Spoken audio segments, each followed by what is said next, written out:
Zero Dark 30 is about the decade-long hunt for Osama bin Laden. I want to make something absolutely clear. If you thought there was some working group coming to the rescue, well, I want you to know that you're wrong.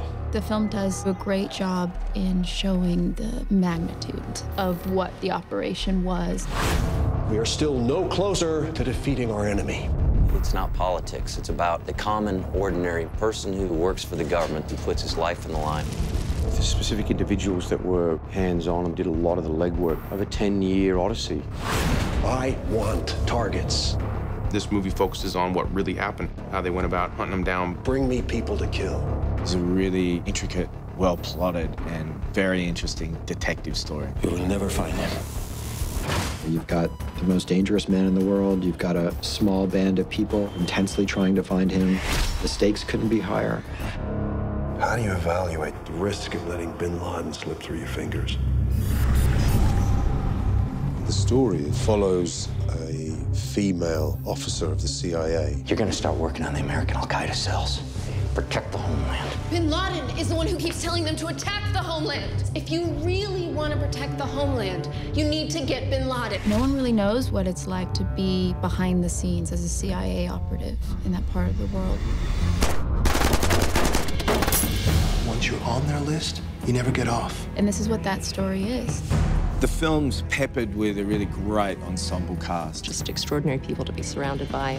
Jessici Chastain and Kyle Chandler and Jason Clarke. Jennifer Reilly, Mark Strong, Edgar Ramirez, big names. You know, they're well known within the acting community. James Gandolfini, who is the head of the CIA, genius casting because he has such presence. I'm about to go look the president in the eye. And what I'd like to know is where everyone stands on this thing.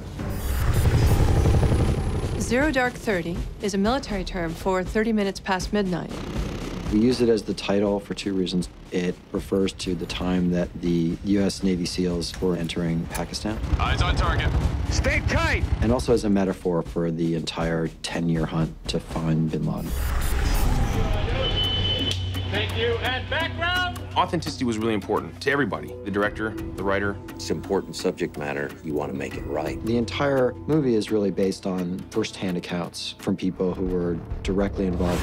It's a journalist's attempt to define the true timeline of what happened. The responsibility to keep it very accurate was just all-consuming for me. It brings it to life in the way that only really talented actors and a brilliant director can do. That's pretty much it. Yeah. What I love about Kathryn Bigelow is the juxtaposition of this charming woman and these testosterone-fueled movies. I don't think any other director could have made this film. This movie needed to look and feel very real.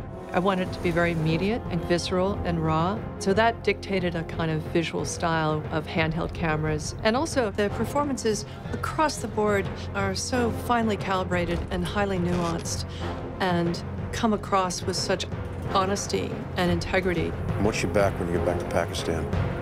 Everyone knows you there now. It's very carefully calibrated to feel real.